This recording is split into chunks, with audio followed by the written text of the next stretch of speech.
Okay, thank you very much. And I also like to thank the organizers for their great work and for inviting me to present this work on, yes, Kardar-Parisi-Zhang universality in one-dimensional exciton-polariton systems. So I will start by acknowledging my collaborators on this work, so Alamin Guzzi and our PhD students Konstantinos Diligianis and Davide Squisato, who did a very great job on this project, and Davide is now in Rome. So the focus of this talk will be on non-equilibrium aspects of the dynamics of exciton polaritons. So exciton polaritons undergo Bose-Einstein condensation, but under intrinsically non-equilibrium conditions due to the leakage of photons through the cavity mirror and the pumping necessary to maintain a steady state. So one can wonder how different are these condensates from equilibrium Bose-Einstein condensates. So for instance, if you think at the first order correlation function at equilibrium, it is known to decay as a power law with characterized by Littinger parameters. And is it the same for non-equilibrium condensates, or are there any new universal behavior, non-equilibrium universal behavior that emerge? And in fact, the answer is yes. And already about 5 years ago, several groups have suggested that Kardar-Parisi-Zhang physics was relevant to describe the long distance property of the phase of the condensate. And this is this link, this connection that I'm going to investigate. So first, I will tell you more precisely what do the Kardar-Parisi-Zhang universality class encompass. And in particular, I will show that it's much deeper than simply scaling and critical exponents. And then I will show you how this Kardar-Parisi-Zhang equation emerges in the context of exciton polaritons. And finally, show you our results on the signature of KPZ universality in 1D exciton-polariton systems. So Kardar-Parisi-Zhang universality is about stochastic interface growth. So these are examples of interfaces that grow under some stochastic microscopic processes. So for instance, paper burning, or some frost depositing on a window pane, or some lichen or bacteria growing on substrate. And what all these interfaces have in common is that they become rough as they grow, meaning that they start developing very large height fluctuation.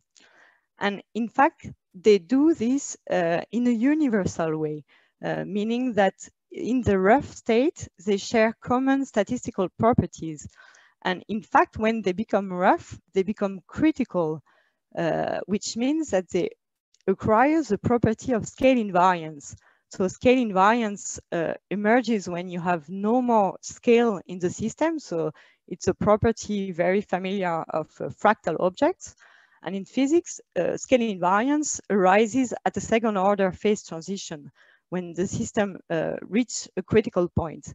But contrary to this case, here there is no need to tune any parameters like the temperature to reach the critical state, but it's the dynamic itself which pushes the system to criticality, and it's called self-organized criticality, and it's really specific to non-equilibrium system. So how can this scale invariance be characterized?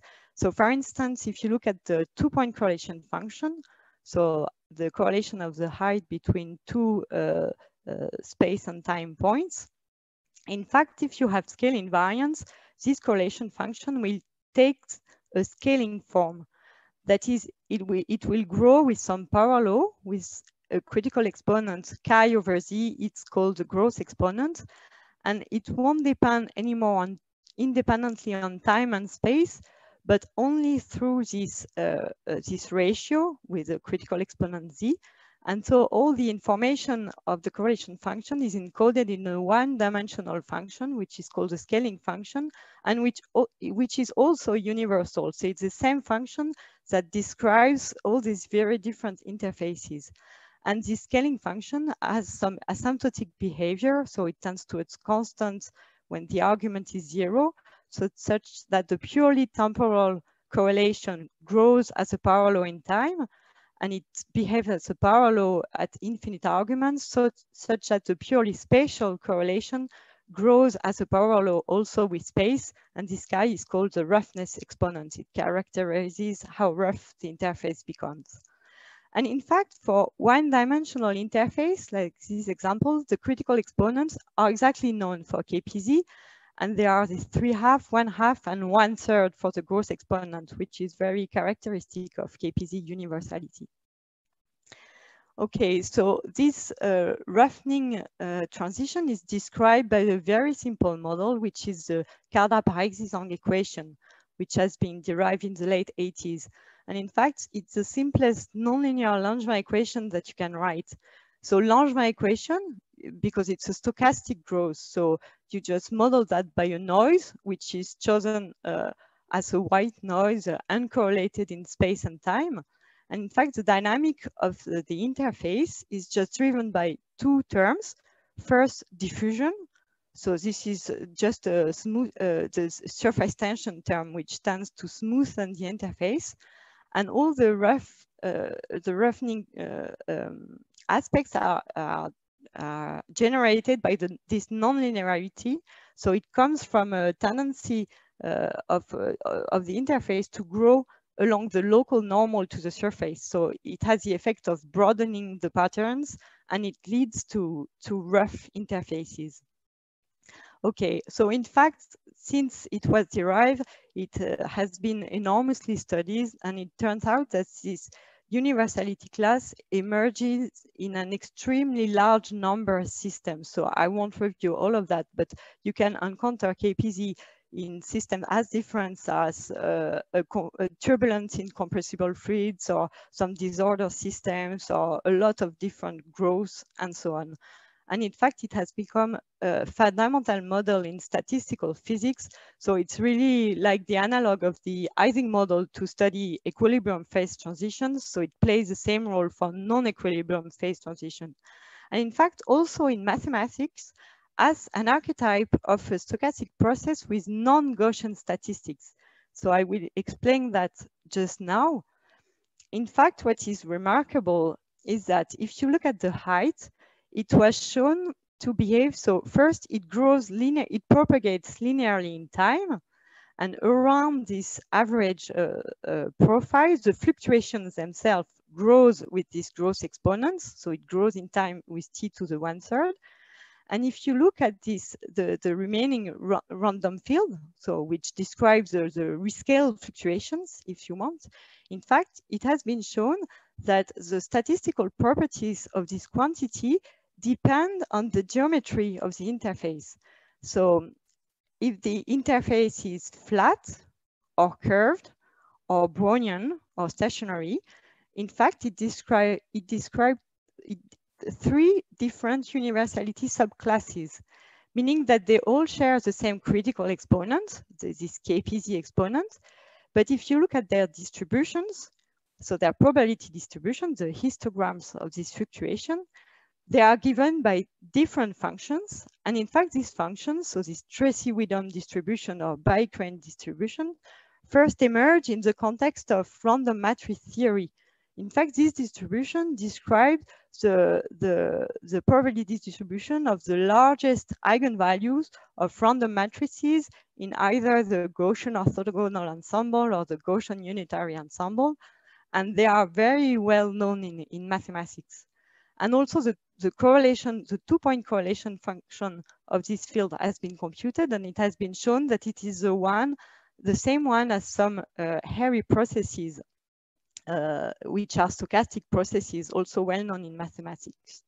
Okay, so just to illustrate this distribution, if you compare with the Gaussian distribution, which is this light blue curve, you see that this Tracy-Widom or bicurrent distribution are really different for Gaussian. First, they are skewed, so they are highly asymmetric, and the tails are also very different from Gaussians. So these fluctuations are really non-Gaussian in that sense. Their distribution really differ from Gaussian. And just to finish this introduction, is in fact, up to now, there is one main experimental realization where they were able to do accurate measurements. And these experiments are in electroconvection of nematic liquid crystals, where they could grow these interfaces, either flat or circular, curved. And in particular, they could measure the distribution of these fluctuations. And they found a very nice agreement with the predicted Tracy-Widom distribution in the two cases. Okay, so now let me come back to exciton-polaritons. So we will just start from a standard Gross-Pitayevsky equation for the exciton-polariton for the condensate wave function. So with the usual terms, so the first one is the dispersion relation in the lower polariton branch, amplification rate, loss rate that we will allow to be k-dependent, interaction, together with the rate equation for the polaritonic reservoir. And under the assumption that the time scales of the reservoir and the condensate are well separated, in fact, one can integrate out the reservoir and end up with an effective stochastic equation, which is known as generalized Gross-Pitayevsky equation or complex Ginzburg-Landau equation. So now it's stochastic. It has a noise which arises from noises from both loss and pump processes. And in fact, we will take for the relation dispersion, we will consider not only the parabolic bottom of the branch, but also the quartic correction to it. And to be consistent at this order, we also take into account the k-dependence of the loss rates, which model, in fact, some broadening of the relation dispersion when you increase the exotonic fraction in the condensate. Okay. So what has been shown 5 years ago is that if you now decompose the condensate wave function into a modulo phase representation, and if you assume that the fluctuations of the density are small or negligible, then you can show that the phase follows a KPZ equation with the KPZ parameters, so this new lambda and d, which can be related to the microscopic parameters of the generalized Gross-Pitayevsky equation.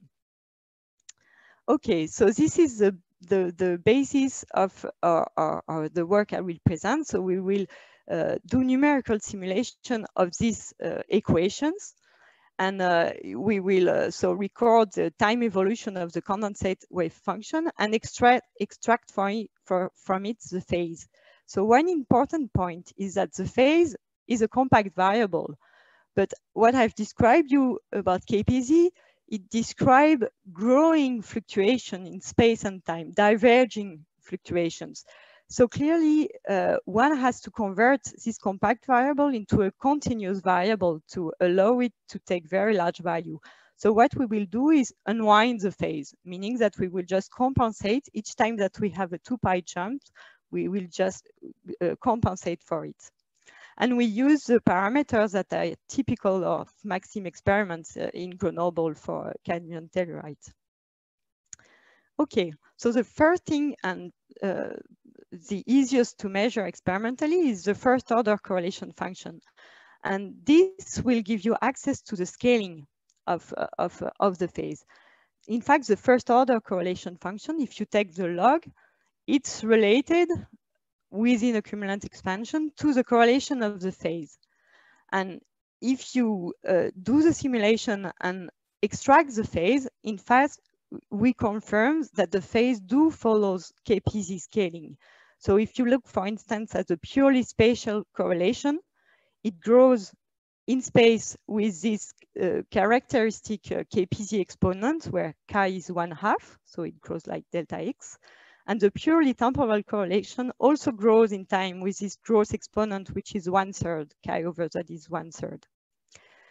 Okay, but as I've shown you, so sorry, the first conclusion is that, see, if the phase grows like parallel in space and time, it means that the first order correlation, which is the log of that, follows a stretch exponential. So clearly it's very different from what I've shown you for equilibrium, where you expect a parallel. So here the first order correlation functions decay as a stretch exponential. So it's very different from an equilibrium condensate. But also I've told you that in fact, all the correlation function should collapse into a single scaling function. So not only you have the purely spatial and temporal parallel scaling, but the whole correlation function should collapse into this single function. And it turns out that this function is known exactly in 1D. It has been computed in the stationary subclass. So in fact, we computed this whole scaling function. So it's expected to be a constant at y equals to 0, where this G naught, it depends in fact on the universality subclass, and it behaves linearly at large y. And in fact, it has been computed in given normalizations. And these normalizations are related to the KPZ coefficients. So they can be related to the microscopic parameters of the gross-p-IFT equations. So we used these very same normalization conditions at the exact calculation. And the result is the following. So you see that in fact, the whole correlation function do collapse into a single curve, and it matches quite accurately with the exact result, which is the black line.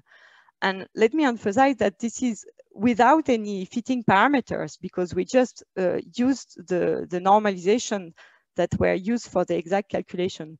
So this shows that the KPZ mapping is not only qualitative, but also quantitative, since we use the relation that were extracted to the expression of the KPZ parameters in terms of the microscopic parameters of the gross-p-IFT equation.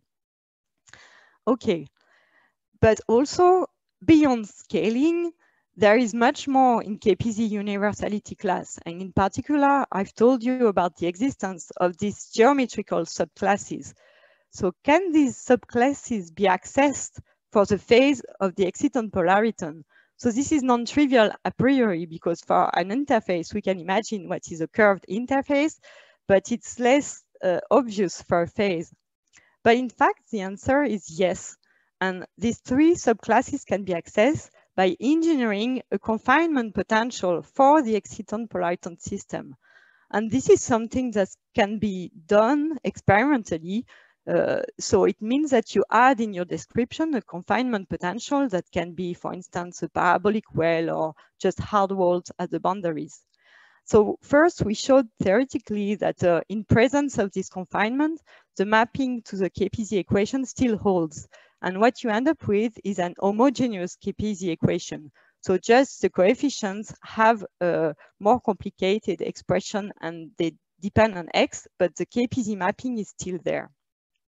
And if you look at qualitatively the effect of this confinement, you can look at this unwound phase profile. This is the case without confinement, and the different curves are for the time evolution. So you start from some configuration, and you see that in this case, the phase remains flat and the fluctuation grows with time.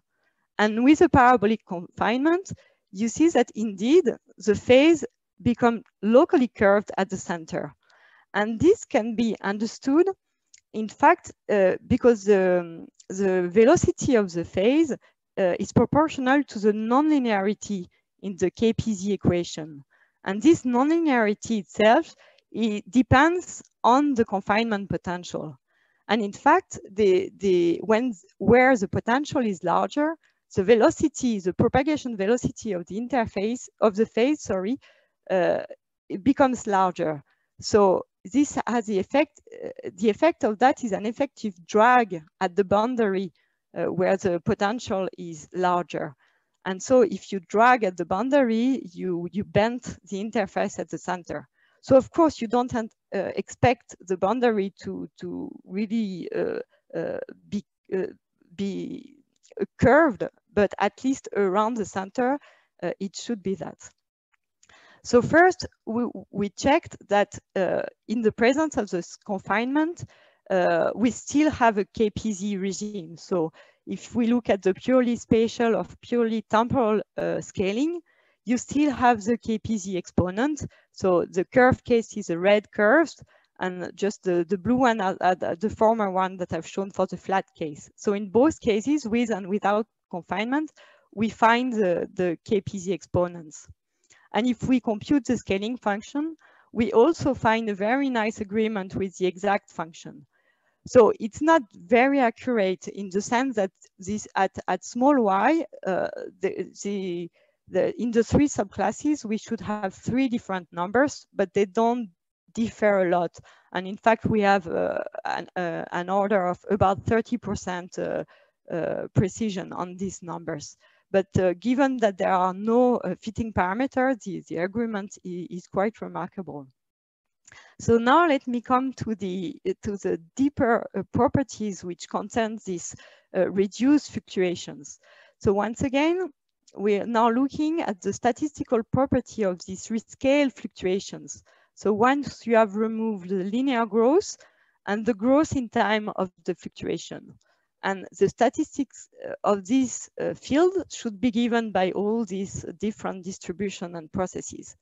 So to compute that, what we do is we look at the phase and we subtract the mean profile so that to get rid of this linear term. And then we just divide by this gamma t over 1/3, where this gamma can be computed in terms of the microscopic parameters. And also the argument is in fact x rescaled by the time-dependent correlation length, which is given by also in terms of the microscopic parameters. So we computed both the distributions of these variables, and also its correlation, its space correlation. And first, let me show you the result for the probability distributions. So in red is the curved case, and in blue is the flat case. And you see there is a very impressive agreement with the theoretical curves, which are these Tracy-Widom distributions. So the one for Gaussian orthogonal and the one for Gaussian unitary ensemble, which are the expected distribution for the curved and flat KPZ. So you see that the phase of the condensate, the fluctuations, the rescale fluctuation of the phase really follow these distributions. And down to quite deep in the tail, in fact. And we also computed the correlation function, and the agreement is also very nice. So in fact, the exact curves are the black lines, so the plain line and the dashed line. And I thank Professor Bornemann for giving us the data for this exact curves. And you see that the dashed one is the flat curve. So in the flat case, the agreement is very nice for all the spatial separation. And in the curve case, the agreement is also very nice, but also only locally around the center. But this is expected because, as I've told you, at the boundary, this is where the drag is felt by the phase. And then it's not in the KPZ regime anymore. But the agreement, so near the center is also very nice. So this is the first take-home message, that in fact, the statistics of the fluctuation of the phase are really the ones of the KPZ geometrical subclasses. And it's much more finer properties than just the scaling exponents. Okay. And so the last question is, what about the Brownian stationary subclass? So the other one, can it also be accessed? So in principle, it can only emerge in an infinite system. It only emerges at infinite time. But since here we have a finite system, we can expect a crossover to this class at long times. And in fact, can you see the, yes. Yes, so in fact, yes, thank you. In fact, if you look at the evolution with time of this distribution, you see that it starts from the Tracy-Widom, the green Tracy-Widom distribution, and it tends to broaden as time goes back. So it seems that it crosses over to this stationary class. So to be more precise, in fact, it was shown in this work by the experimentalist that a good quantity to show this crossover is to, in fact, insert a time lag in the phase to look at this quantity. And in the two limits, so either t0 to 0, delta t to infinity, or the reverse, you should see the crossover between these two distributions. And this is what we did. And in fact, it confirms that at long times, there is a crossover to the bike-range distribution. Okay, so the last message is that, in fact, the three KPZ geometrical subclasses are indeed accessible in exciton-polariton system, and for the curve case, only through simple engineering of the confinement potential, and for the stationary case, just by the finite size of the system. So let me come to my conclusion. So the main message of this presentation was to say that the dynamical property of the exciton-polariton condensate are generally non-equilibrium, and there is a very deep connection with KPZ universality class. So not only at the level of scaling and scaling function, but also at the level of the very nature of the fluctuations. And so exciton-polariton appear really as an ideal platform to explore KBZ universality. And for the perspective, so on the theoretical side, to look at two-dimensional exciton-polariton is now a very interesting question. So some works have already found hint of KPZ regime in 2D, but an open question is about the existence of universality subclasses. And contrary to 1D, there is no result whatsoever exactly in 2D. And on the experimental side, of course, to see all of this would be very impressive and exciting.